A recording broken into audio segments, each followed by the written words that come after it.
It's Ken Harbaugh with Burn the Boats on the MeidasTouch Network. If you saw the Against All Enemies podcast last week, you'll recognize the clip I'm about to share. It's Joe Biden on Late Night with Seth Meyers, fully owning the Dark Brandon meme and taking on MAGA's unhinged conspiracy theory about him and Taylor Swift.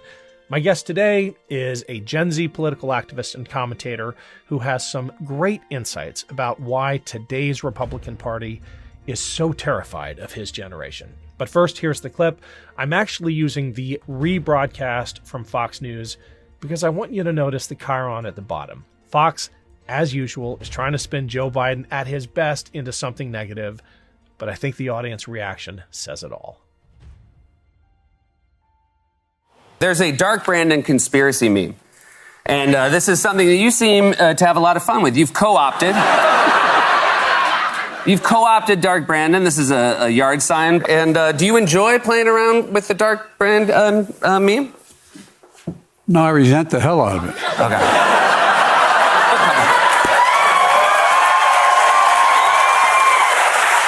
Can you confirm or deny that there is an active conspiracy between you and Miss Swift? Where are you getting this information? It's classified. It's classified information? That's classified You won't information. share it with us? I'm not gonna, but I will tell you, she did endorse me in 2020. She did.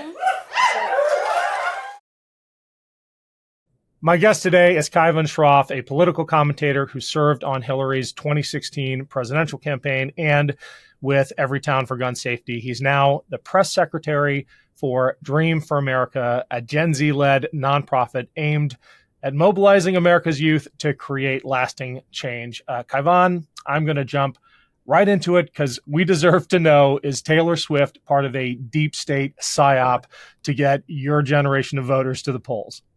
I think we just saw it. Absolutely. It's funny you ask, actually. So my organization, Dream for America, just conducted a survey of about 200 Gen Zers on whether Taylor Swift endorsement would sway their vote. And I'm happy to reassure people that young folks are paying attention. They're paying attention to the issues, and they are overwhelmingly not holding out to hear what Taylor Swift tells them to do. That said, most of them do, of course, support President Biden's reelection. Why are Republicans so terrified of Gen Z? So terrified, in fact, that they come up with these wild conspiracy theories to try to explain how inimical their positions are to your generation of voters, how offensive their entire affect is when it comes to the homophobia and the racism and the transphobia. Why are they so terrified that they have to invent conspiracies to explain why they're hated so much? So terrified that if you remember after the 2022 midterm results, they wanted to raise the voting age to 25. That was their solution to that problem. But I think they're so terrified because exactly as you laid it out, the GOP does not align with young voters on one single policy issue.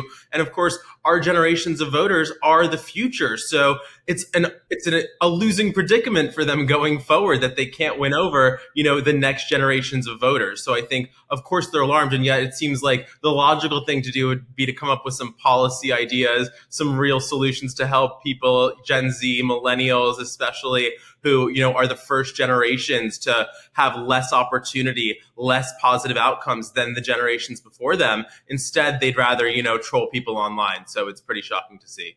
Well, let's talk about the generational divide elephant in the room. You've actually been very outspoken about what Joe Biden, our oldest president to date, has done for younger voters. Can you address that head on? Because you've really taken this on. You've taken on Ezra Klein and others who are arguing for a brokered convention.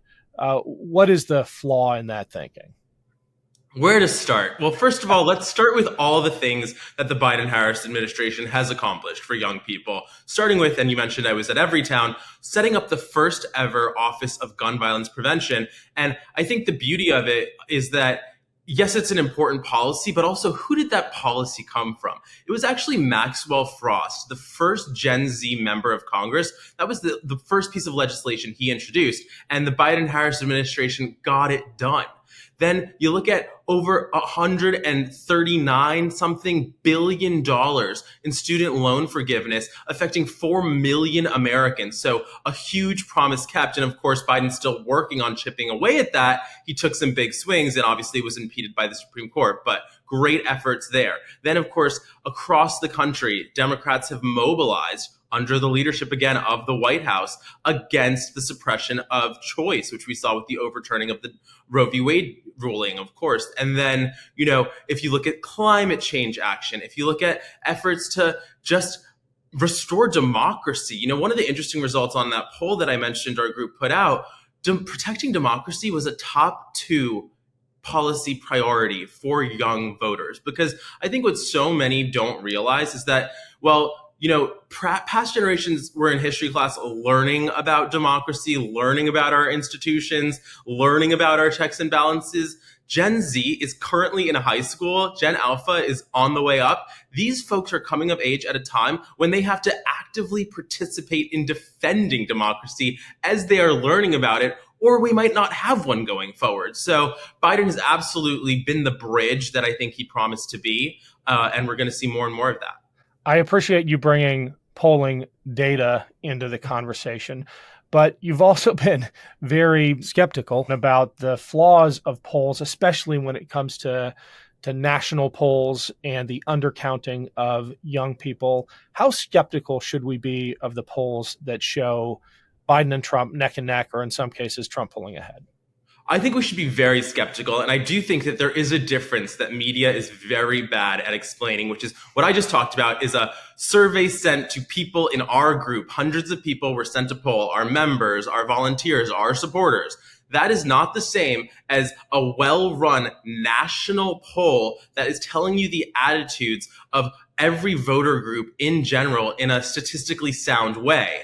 And so I think media often allows those two to be conflated, and we shouldn't do that. One is a little snapshot of what one interest group might think. The other is something that you are basically saying you could bet the whole game on. Time and time again, we saw in 2020, the polls were off. Obviously, 2016, it was a crisis.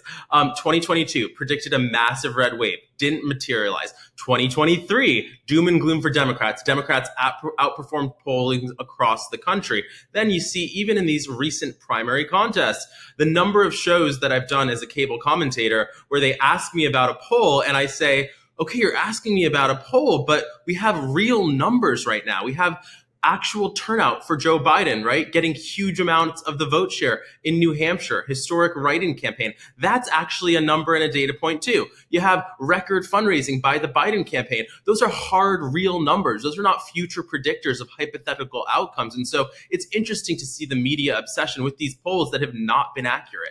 It's kind of like checking a weather app instead of just looking outside to see if it's raining. And I've observed the same thing, this media obsession with polls at the expense of talking to actual people, looking at actual voting results. I think there's probably a financial reason behind that. There's a whole industry of polling that the media relies on and supports itself. But it has really shaped our politics in negative ways.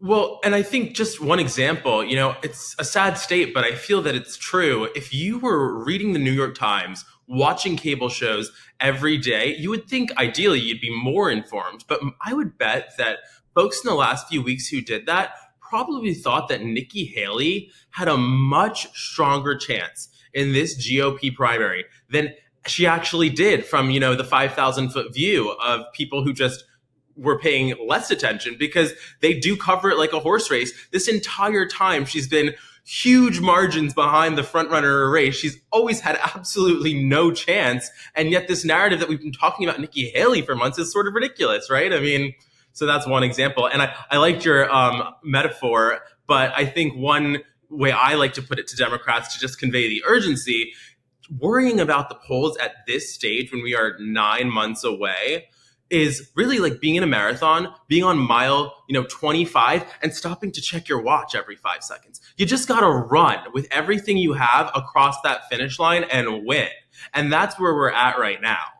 Yeah, I mean we're 8 months away. It keeps changing, and every time I check my watch at the end of the marathon, another month has gone by, and it may seem like 8 months is a long time. It is not, and the things we have to do, the coalitions we have to pull together, the urgency we need to inject into the conversation between now and then, that's all got to start right now. Talk to me about Dream for America and how you're organizing young people.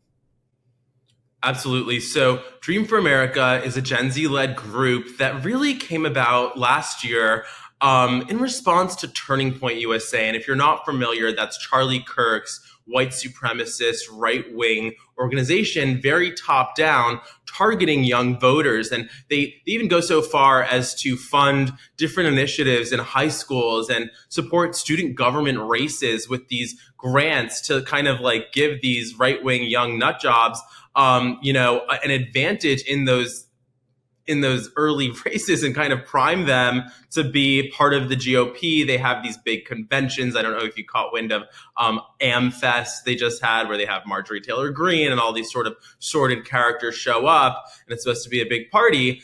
Of course, the reality is, who do they bring out at that convention as a celebrity? Roseanne Barr, because they don't have any culturally relevant folks that resonate with young voters. It's $100 million Koch-funded enterprise that's, trying to infiltrate among millennials and Gen Z, very much aligned with sort of the PragerU types, where they're trying to, put this programming in public schools to indoctrinate kids. So we are pushing back against that. We have chapters across the country, soon to be in all 50 states, hopefully. And we will also be giving out some grants, democracy grants, we're calling them, to support students at the college level to fight back against this. How does Roseanne Barr stack up next to, say, Taylor Swift in terms of the appeal to Gen Z voters? Right. I mean, it tells you kind of everything you need to know about the cultural relevance of Democrats versus Republicans. I don't think most Gen Zers could tell you who Roseanne Barr is. And if they did, they'd probably say that lady who got canceled. Well, there was that semi-viral moment in which a Turning Point USA organizer, I think it was Turning Point USA, was talking about the celebrities that they could roll out. They had an answer to Taylor Swift. It was, checks notes, John Voight and Ted Nugent. I mean, this goes back to the fear they have of Gen Z voters. But optically, Turning Point USA does appear to have a ton of traction. How do you respond to that? Their conferences are raucous. They draw seemingly a ton of young people on campuses. They apparently have a lot of energy, but is it all AstroTurf? Well, I think it really is a top-down effort, just as you mentioned, right? I mean, if it was organic, they wouldn't need to be sort of shipping in all these people for this conference and pulling on Roseanne Barr to have this cultural fest. It would actually be how many, across the country, cool Gen Z orgs and celebrities and concerts have there been to organize for progressive issues? Countless ones. So this is their one thing. I do think the way we fight back, unfortunately, it does cost money to do some of this stuff. And then it's about messaging. One thing our group is really focused on is breaking out of the traditional Democrat, Republican, liberal, far left, whatever labels there are, and just talking about one thing I'm proud of. We have the most extensive policy platform, I think, of any young voter group around. You can check it out on our website. It's called the Zoomers New Deal. And you'll see there, it's not everything Joe Biden's done, but he's certainly done a lot. He's checked off a lot on our list. And of course, we hope in another term, he'd be able to accomplish even more. And I think what we're really focused on is bringing people together to move forward in that traditional sense of the word progress, which is achieving the next step. Can you talk more about that top-down approach that the right is taking to activating young people? And it's not just top-down in terms of the funding flows and where the money is and the energy is coming from. It's strategic in how comprehensive the plan is. I mean, they identify conservative right-wing leaders in high school. They groom them through college. If memory serves, Josh Mandel, who was our state treasurer here in Ohio, ran a horrific xenophobic racist campaign for Senate last cycle, was identified in college and elevated to like the student council presidency at Ohio State and has been shaped for this career path by these forces on the right since he was incredibly young. I mean, that's what you're talking about when you say top down. They have a strategy that that people in smoke-filled rooms are executing. 100% true. And I always like to point to the example of school board races because I think it's a good corollary where for decades and decades, you had, again, a top-down effort from Republicans where they were organizing and they were investing in the local school board races. Suddenly one day everyone woke up and said, why are all these unhinged folks running our school boards and, setting these ridiculous curriculums and banning our books? And then, you had great groups like Run for Something, Finally Pay Attention, get young voters engaged, get young local people engaged to run for those roles that people often don't think about. And we swept the school board races and kept Moms for Liberty candidates out in 2023. So that's a huge win. And I think it's evidence that we need to compete everywhere, and we need to compete with younger folks in local races too. One thing I think is interesting to see, and not a bad thing, but this idea that young people should be more involved with politics has come around, I think in full force in, the last 5-10 years, but not everybody needs to be in Congress. Not everyone needs to be, the president of the United States. You can have a huge impact in your community. And I think encouraging young people to start there is something that we often skip in the conversation. What's your message to young people in deeply red areas? I mean, for starters, it has to be incredibly lonely and intimidating to be growing up in, I'm going to stereotype a little bit, but a rural area. I travel through them all the time in Ohio where you're surrounded by Trump flags and MAGA hats. How do you talk to young people in those areas who are wondering if their voice matters? It's just so easy to drown it out with all of the MAGA megaphones out there. What can they do? Well, you don't have to wonder if your voice matters because I think you've seen, hopefully, through the social media era that it does. Just think of somebody I met recently, Justin Jones, a personal hero of mine, who, of course, has garnered international attention for the way he was treated in his, red area, if you want to call it that.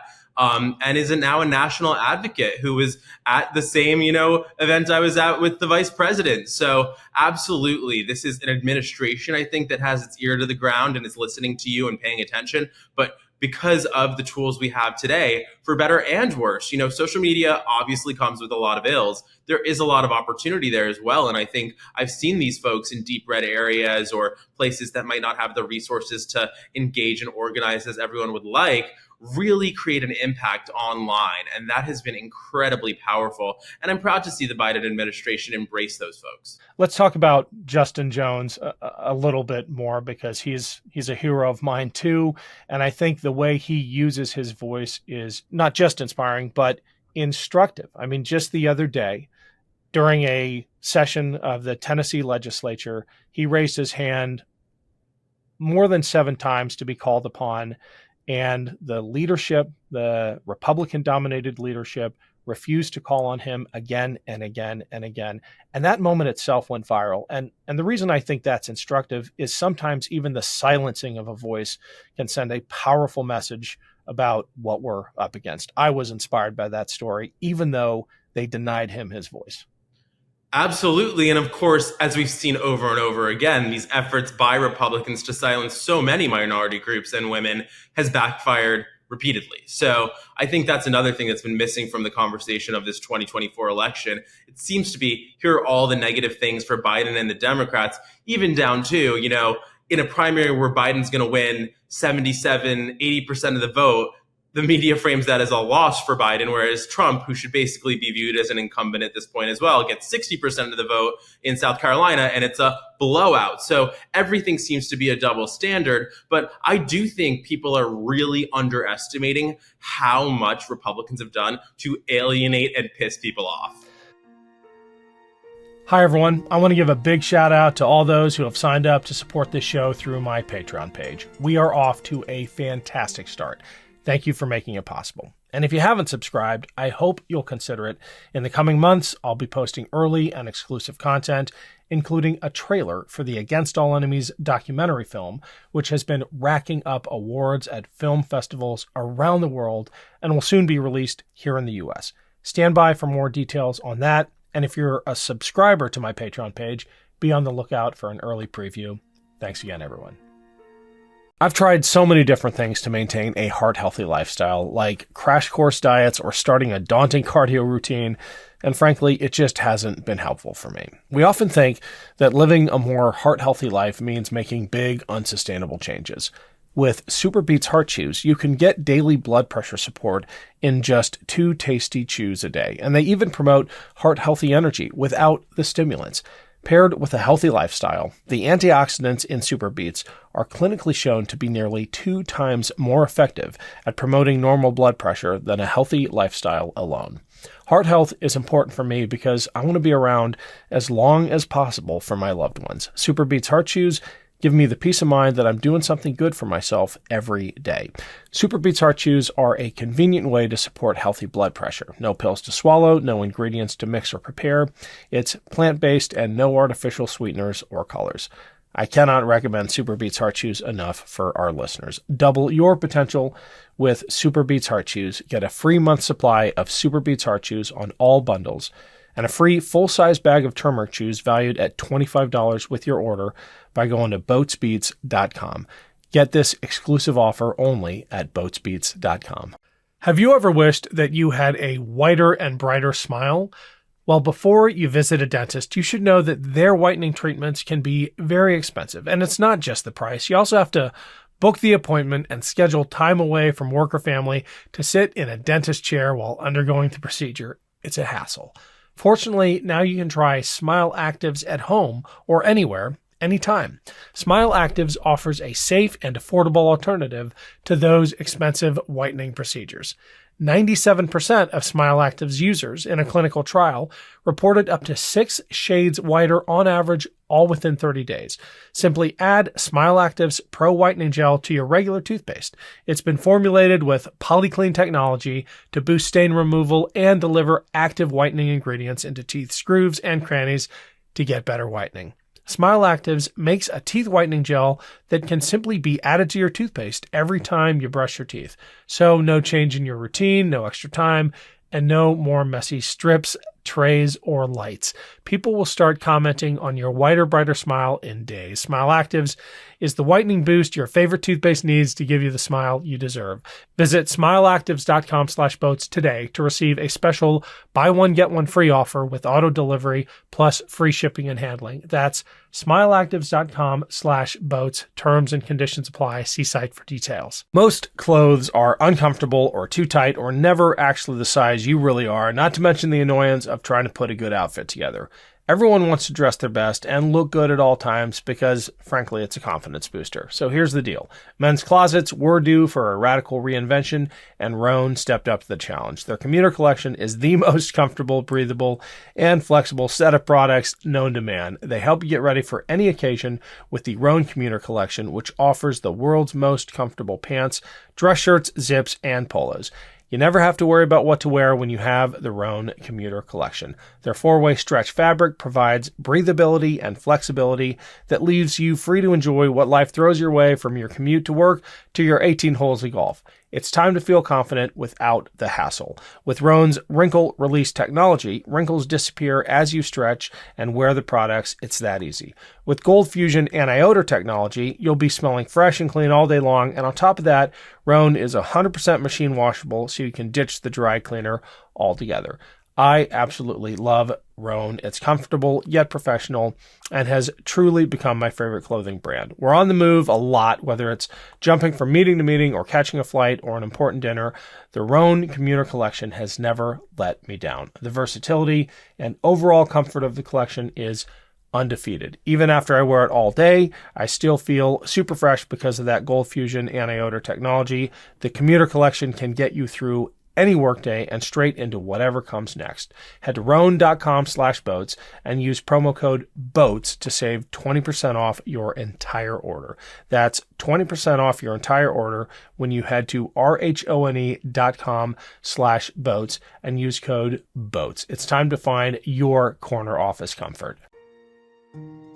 Does it seem like the last gasp of an entrenched power structure when I think of their attempts to silence minority voices, their restrictions on women's rights, their turning back the clock on just about every measure of social progress we can point to? It's not indicative of a movement that is self-confident or positive about its own future. And I would like to believe, but sometimes my pessimism gets the better of me, I would like to believe that what we're seeing is the dying gasp of an old power structure that is holding on with its fingernails. Well, I'll tell you what, it's dying if we win. I agree with that. I think if we win, if Joe Biden gets one more term, if we can continue to shore up those institutions that didn't necessarily hold during the Trump era, then yes, I totally agree with your analysis. Of course, if we don't win, then I think we're in a different situation where there'll be, who knows, what the future holds. Who knows if we'll have more democratic elections? Who knows if it'll die out or all the crazy folks will be elevated to positions of power and they'll abuse those roles as they've narrated that they would since day one, right? It'll be no surprise what happens when these people, if they win, because they've told us what they're going to do. Do young people appreciate the stakes, not just in terms of the policies that the extreme right is forcing down our throats, but the future of democracy itself, the idea that if we lose this one, we might not be able to have debates over policies? Are the stakes apparent? I think they certainly are. I mentioned those survey results from our, hundreds of respondents, and issue number one, which I think sometimes surprises people, the economy. Yes, young voters really care about the economy too. Issue number two, democracy. So I think that would surprise folks, but in a sense, I mean, these are kids that have grown up with, our founder's a 17-year-old right now. He's been in high school through the Jan 6th attack, right? Like, he's in history class and he's also seeing an insurrection. That's like a very striking and, radicalizing in a pro-democracy way almost event for these folks. So, and he has a great op-ed on this, William He, you can look it up. But lots of folks, I think, feel similarly that they've seen these attacks on our democracy and they do understand what's at stake, maybe even more than some older folks who feel like they've seen it all and been through it all and, democracy and institutions are enduring. That certainly hasn't been the experience of millennials and Gen Z. How do you motivate and engage a membership, many of whom are not even old enough to vote yet? That's not a criticism. I'm incredibly impressed that it's happening, but how do you appeal to their activism when they're not old enough to vote yet? Well, I think one thing that Gen Z has been really successful at is building this culture of activism, a culture of being engaged, a culture of voting. Those are the goals. Those are the bigger picture goals of our organization and so many others. It's not about one election, one race, signing folks up to vote at one concert. It's about giving young folks the understanding of how much political capital we really do have and causing them to exercise that. And so you could do that at 16. You could do that at 15. You could be part of that effort, that movement. And I think people understand that. For sure. I was hoping that's where you were going to go, and I love it. The organization's launch video, Dream for America's launch video, and we'll play it at the end of this interview. It's incredibly inspiring. Hits all the right notes, but it ends, for me, in a really surprising way. It ends with a chant in the background, people chanting USA. And the reason that's surprising for me is for the last few years, it feels like that chant has been deployed by the far right as, in some cases, a threat. When you hear people at a Trump rally chanting USA, there's a menacing tone to it. It's exclusive. It's the kind of patriotism that is shutting other people out.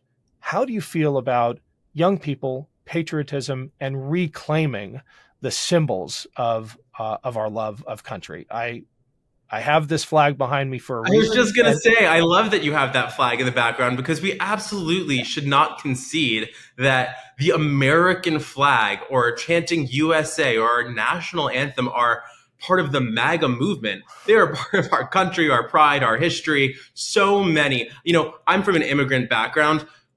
My grandparents are the proudest Americans I know. My parents are the proudest Americans I know. Of course I have that upbringing. It's not going to go away because of 4 years of Donald Trump. If anything, it makes me more inclined to do this work and to be in the fight against that authoritarianism, against that undermining of the country, our flag. The guy who throws the flag on trashy sneakers. I'm not going to say he owns that capital symbol. I mean, ridiculous. So I do think one thing I love about our messaging, and I think folks that check out our organization, and I hope they do after this, is that we don't want to be falling back into the same tropes, the same messaging, the same talking around the issues. We want to talk about things like normal people to proud Americans from across the political spectrum who care about our democracy and care about our policy issues and moving the country forward. So many times we see issues, whether it's gun violence prevention, whether it's legalization of marijuana, that the vast majority of the country agrees on, and it gets split up into a partisan debate when really it should be, well, 90+% of the country supports this gun safety measure. Why can't we get it done? That's a much more powerful framing and questioning. And I think we'd love to see it across the board. How do your members respond to this idea that fighting to make your country better is loving your country, fighting for the kinds of policies that will make your lives better? It's not just critical of the status quo. It's patriotic because it's fighting for a better future. Is that idea of patriotism woven through the policy proposals as well? Well, absolutely. I think, what's more patriotic than investing in our own citizens, right? I think when you look at it that way, educating our own citizens, like you listen to Republicans and you would think they hate the country. I mean, if you listen to one Trump rally, you wonder why this guy wants to run the country if it's so awful and so bad and, no good things have ever happened here. Kind of interesting that it doesn't get the flack that it gets if any Democrat says anything critical. But well, I am with you 100% that we need to reclaim patriotism. It bothers me every time the right grabs it and twists it, and seeing someone like Trump embrace the flag and not be mocked for it after dodging the draft, after mocking people who serve their country, after maligning wounded veterans. I just think we have to call that out, and as part of that, reclaim patriotism itself. Oh, I totally agree. And also, I think reclaim a little bit of, a little bit of punchiness. And what I mean in that is I do feel like so many times Democrats are showing up with one hand behind their back and trying to, have a boxing match with these Republicans who will pull out every dirty trick in the book. And we're kind of like, whether you want to look at the Her decision, right? Or this idea that we're always going to empower a Republican, prosecutor to go after some Democrat in an investigation for the appearance of fairness, the appearance of, going that extra mile to show that an unbiased job was done. That hasn't actually happened in any case because these are partisan actors who themselves don't believe in these fair, neutral processes. And so we get played every time on some of this stuff. And when democracy is at stake, you can't do those sort of high class moves. I gotta say, in an ideal world, could we behave that way? Certainly. But that's just not where we're at right now. Well, speaking of that punchiness, would love your take, and we saw it in the opening clip, on the Dark Brandon meme. I think Joe himself has internalized that. I'm not sure his comms team, his messaging apparatus has gotten fully on board, but he seems to get it. I think he gets it. I think his digital assets certainly get it. Whoever's running his Twitter and his TikTok have leaned into it heavily. And I think it's a very smart move. And in so many ways, and I have a piece on this on MeidasTouch.com discussing that, for Nikki Haley, who's run this really ageist campaign where she says that, she's a generation younger, and Trump or Biden, whatever you think of them, they are so much stronger on social media. They are so much better at communicating with young voters than she is. And I just point to the notion of, Dark Brandon and how his campaign has been able to use that and run with it and connect with young folks over it. And even just joining TikTok recently, right? The campaign is showing an agility, showing an ability to meet folks where they are. And so, Biden might be old, but he's certainly running a very modern, very in tune campaign. And of course, you are responsible for your campaign. It's a line that a lot of people say when they're attacking each other, but it's kind of true, right? I mean, a lot of these folks, a lot of voters don't have that much data on how, is a Dean Phillips going to be as a leader? How is, RFK Jr. going to be as a leader? And then we see these people can't even run a campaign. And so it does matter what the outputs are, what's the messaging, what's the social media look like. People should be judging campaigns by that stuff. As a leader of a Gen Z political organization, how do you balance the need to center that voice and elevate it with the value add of older, I'll put in air quotes, wiser voices, people who have been on the political merry-go-round a while and can offer the wisdom of experience? Absolutely. Well, so our leadership team is college students and our founder, William, and I'm the press secretary. So I don't want to overstate my role in driving the agenda. But what I would say is I think that people like Joe Biden, experienced leaders, we've seen what they bring to the table in terms of relationships, in terms of seeing this game played over and over and over again and understanding how things might fall out over a longer period of time when, yes, I think younger folks can be susceptible sometimes to the more emotional arguments on social media.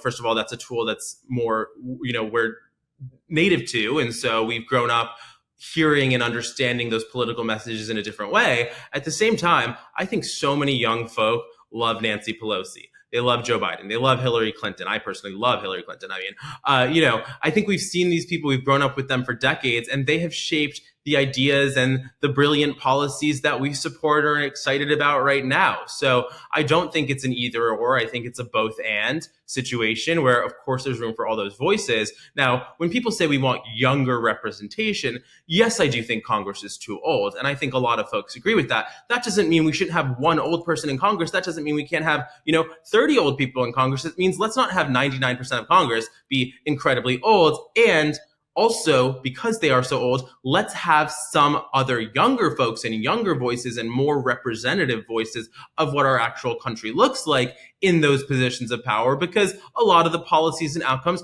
are affecting us because we make up a huge percent of the population as well. So it's not about, being anti-old leadership. It's about pointing out that, so much of the country isn't 70 plus and we should get to make some decisions too.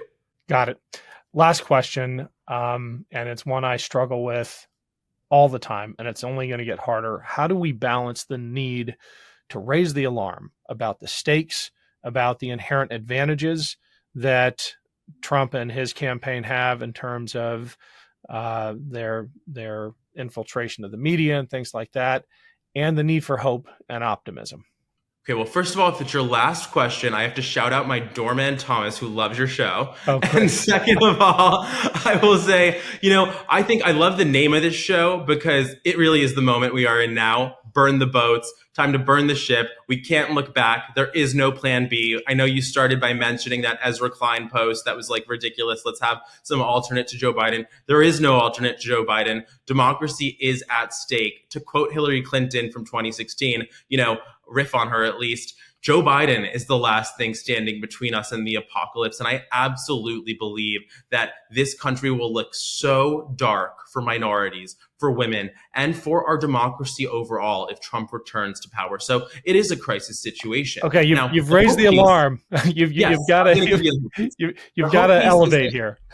The hope piece is we can get it done. Yeah. We can win this if we put in the work, if we stop going to every social interaction and hand-wringing about, did you see this headline in the New York Times that Joe Biden's old? His age isn't going to change. Talk about the economy. Talk about all of the accomplishments we just discussed for the last hour. Talk about what is at stake. And my hope is, and I think we've seen in the results so far in 2023 and 2022, people will turn out and show up to protect this democracy. We have to keep doing the work. We're 8 months away, as you just noted.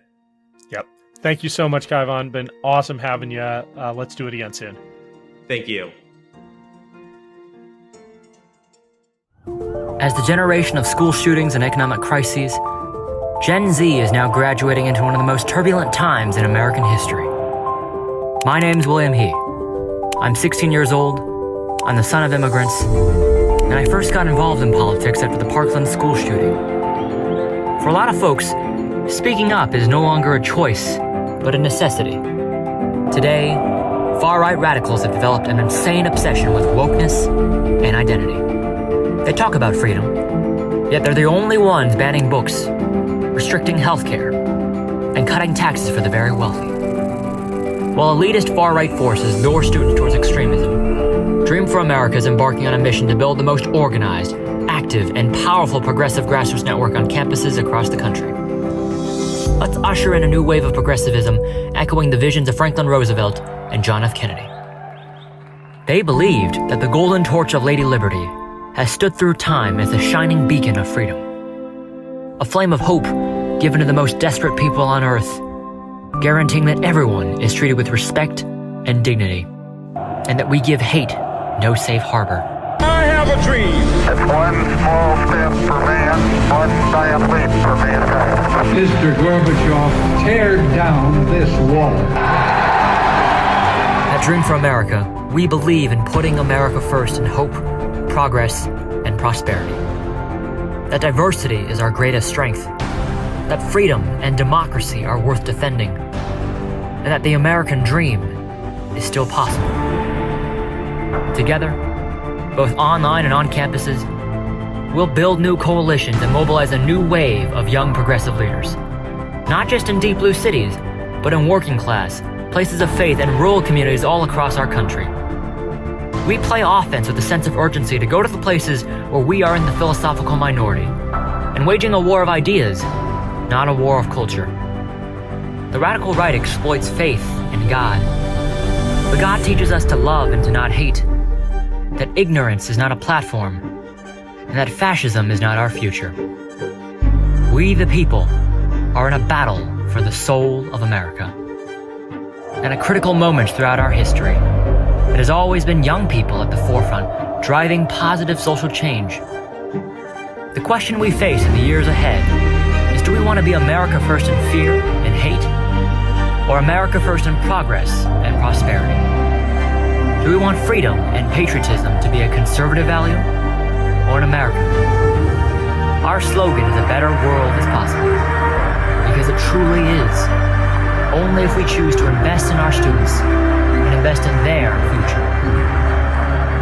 For everyone who sees the world not for what it is, but for what it can be, join us.